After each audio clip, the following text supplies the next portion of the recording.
the state of New Jersey who have not gotten a raise in the past 2 years.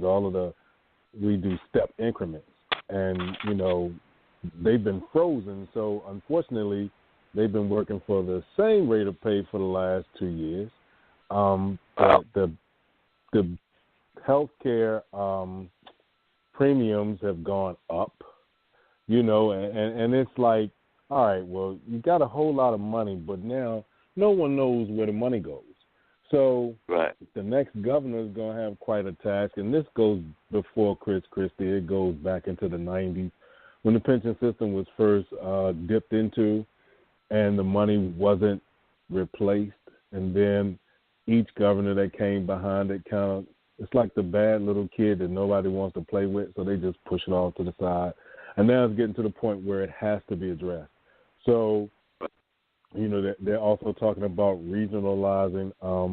They have what they call home rule up here in New Jersey, where you have each township, city, everybody has their own everything: police department, fire department, school system, school board with a superintendent, all of this stuff right here. And now they're talking about the big word, the buzzword is shared services, because what they want to do and what they're trying to do is to consolidate some of these things. Princeton was able to successfully do it. They had Princeton Borough and Princeton Township. They merged together, so now it's just Princeton. So if they could do that throughout the state of New Jersey, then it might help because you're charging property taxes where they got to pay these folks. So you got all of these people, especially when you have individuals who are superintendents of the school board. Imagine 500-plus school districts. Everybody has a school board with a superintendent. And look at all of the money. The money's going at the top. Meanwhile, the teachers, they do all of the work and get a little bit, a few dollars. Yeah. But then you have individuals who are running the school system making a lot of dollars. And the system has been upside down for quite some time. I guess it's getting to the point now where people are starting to pay attention more. Don't show up at my church. Don't show up at my place of business and fast talk me, and then get into office, and then everything you said you would do was just that. You said you would do it. You don't follow through on your word. So people are now looking at, and some people get mad. Are you going to vote Democrat or Republican? I'm not voting either one, because for me, I'm an independent voter. I have been for quite a while. So I don't owe either party anything. And loyalty you're not going to get because you've never been loyal to me. You know what I mean? Like, people get, I don't know if they get frustrated or not, and they'll say, well, the Democrats this and the Democrats. Yeah, but then when you pay attention, when you're not paying attention, because most people only pay attention around election time, look at all the things they did in between time. Right. And you think you want to blame the governor, but the governor's just the final answer. Y'all, you bring it to a vote, you bring it to him. He says, yeah, go ahead and run it, or no, go back and fix it.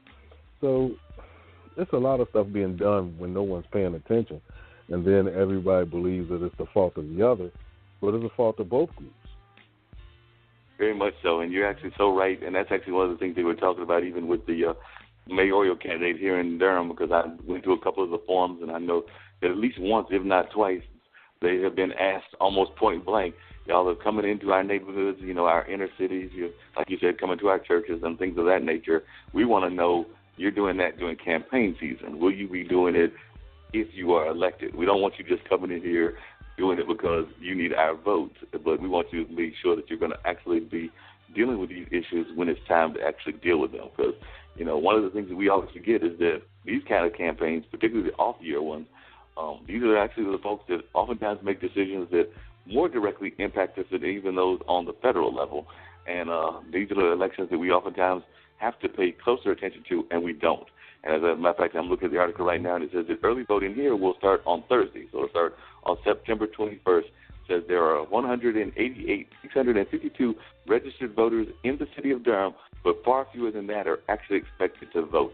So one of the local people here said that in the 2015 municipal primary here, just 7.8% of the registered voters voted. And in November 2015, the general municipal election, it was more, but not by much. It was 10.6%. It says historically it's been lower, but this is the first time we've had a non-incumbent on ballot since 1997, and all our wards will be tested, including one incumbent not running. So asked what he might expect for the turnout for the October 10th primary and the November 7th general election. He says it's hard to project, but over 20% would be nice. 100% would be great, but 20% or more would be a major increase. So definitely, like if you want to know about the breakdown in terms of race, there are 86,811 white registered voters in the city, 75,659 black voters, 524 American Indian voters, and 25,651 voters who checked off other for their race. So there's definitely, and in terms of the party, it says that there are 587 who are Democrats and 20,319 who are Republicans, and 58,855 are kind of like you. They're unaffiliated or independents, as you might say. So there's a large chunk of them here in this area as well. So it's going to be really interesting to see how things play out in our local elections and whether folks actually come to the fore, because I know that there's definitely some blocks of people. I know that Mr. Freelon, who is a youth activist, is definitely trying to mobilize some of the youth voters. Steve Schul has some of his people that he's affiliated with, as do Farad Ali and some of the other candidates as well. So I was earlier mentioning about the PACs, and that's the word I was looking for, was PAC involvement, and says behind the candidate's own campaign volunteers, political action committee endorsements can sway voters. Because candidates don't run with party labels, the endorsements can help voters know what kind of interest is supporting them, and they may provide some money. But also the question is whether they provide people power, said Bob Hall, and he's the executive director of Democracy North Carolina. So of the big three PACs in Durham, the People's Alliance endorsed Steve Schul, who's one of the mayoral candidates, as well as Deidreana Freeman and John Rooks, and also they endorsed Bernetta Alston. So that's who one of our people were endorsing. But then you look at one of the other ones, the Durham Committee on the Affairs of Black People, and they endorsed Farad Ali, Cora Cole McFadden, who is our mayor pro tem and running for one of the for her city council ward seat, Mark Anthony Middleton, who's a reverend, as well as Sheila Ann Huggins, and then the Friends of Durham endorsed Farad Ali, Cora Cole McFadden, Mr. Middleton, I should say, and then they turned around and endorsed Moffitt. So as you can see, and that's Dan Moffitt, who's an incumbent as well, Don Moffitt, I should say. So as you can see, it's just all kinds of political intrigue going on. Some that are endorsing some of the same people, some that are endorsing different people, or having like at least a difference of one or two candidates. So it's really going to be interesting to see how it all plays out.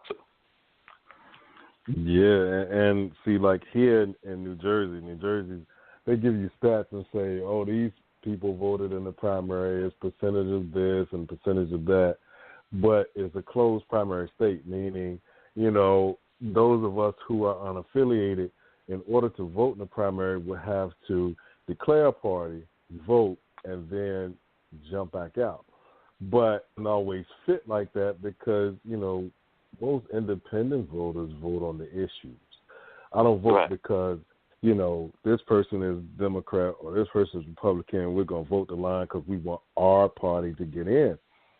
Sometimes there are individuals on the other side of the aisle who it makes more sense to the receiver. So, you know, no one goes in, and some people may have a scattered ballot. I know I've had it a few times where, no, I don't like this individual, I like this person. I'm not going to not vote for them because they're Republican. You know, what they're trying to do makes sense to me, or I'm not going to vote for this guy because he's not Democrat. I mean, because he is a Democrat. You know, I don't care who has my better interests at hand, that's who deserves the vote. And with the two-party system, one of the biggest flaws that I see in that is a lot of times people will just vote the line.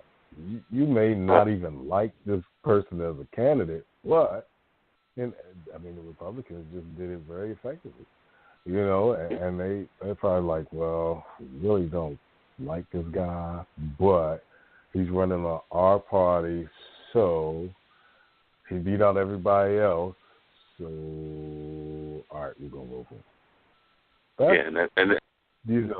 And we were jacked either way because Hillary Clinton just came out and said she received zero support from Bernie Sanders, and, wow. And it's like, are you kidding me? She was on the View, I believe, and she was saying that when President Obama beat her, she backed him and supported him, and she didn't get that from Bernie Sanders. I was like, actually, you got that support before the voting came. So because it was like Monday, he was like, I'm against this, and this. Vote me in the White House. This is what I'm going to work to change. And then Tuesday, he came out and was like night and day, like, she's the better candidate. I support her, and you need to support her too. Wait a minute, dog. The primaries, I don't think the primaries had even happened. Like, you didn't lose. In fact, nobody won. But then he supported her, and that's how she became the candidate. It's just that it's a lot going on. When you got a lot of stuff going on with you, then people are more inclined to say, you know what? Nah, I'll pass. And that's exactly what happened to her. Like you got too much stuff going on. Now, had you stayed in the Senate, you probably would have had a chance. Because nobody would have known how good or how bad you may be. But when you get to a situation where they know and they're looking at it, and some people like it and some people don't, and you brought all this attention to yourself, well, you can't dodge it now. That's very true. So that's very true.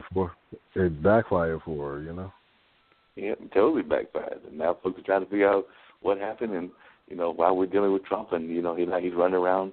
I think this time he's back on the international stage, and last time he was on the international stage, he had that infamous golf cart incident where people are doing a walking tour, and he decided to follow behind in a golf cart, and then he also pissed folks off having these long marathon meetings with Putin, and then almost ignoring some of the other folks and having these long marathon sessions with him and everything, and now he's back on the world stage again. We'll see how many times he puts his foot in his mouth this time. Mm-hmm. That's true. He has a history of doing that, so I'm sure he will find another way to put his foot in his mouth once again. So one of the things I'm hoping is that we're going to hear from Joe Newberry, so I'm hoping that he'll be giving us a call, because one of the things we're going to try to talk about on this particular show is the wonderful world of bluegrass. So hopefully we'll hear from Joe Newberry, and I'm hoping that I'll just told him to call, and he said he had it on his schedule, so we're hoping that he'll give us a buzz in and call us in and tell us all about the wonders of bluegrass music. Had a couple of other folks that have promised they're going to call in and talk about their musical background as well. So if you want to drop that number in case they're listening and want to try to give us a buzz and things of that nature, that would be great. And if not, we'll just continue our running dialogue. Well, if they want to call in and join the conversation, they can give us a call at 646-668-8393. Yep, that's the voice of the people, y'all. Yeah, that's definitely the voice of the people, and that, like I said, we've got all kinds of great things happening on the entertainment culture. We had Cinefest this weekend as well as SparkCon, and I believe there was even a Bug Festival as well, which Raleigh had. SparkCon and Bug Fest were both in Raleigh, and this week I believe Carrboro has got a music festival, and then I believe it's the end of the month is the big Wide Open Bluegrass Festival. So there's all kinds of great entertainment. We love having our festivals, particularly in the summer and the fall, but we like having them just about all year long here in the Triangle area. So there's always folks having some festival or another around here and just thoroughly enjoying themselves. You know, definitely during the summer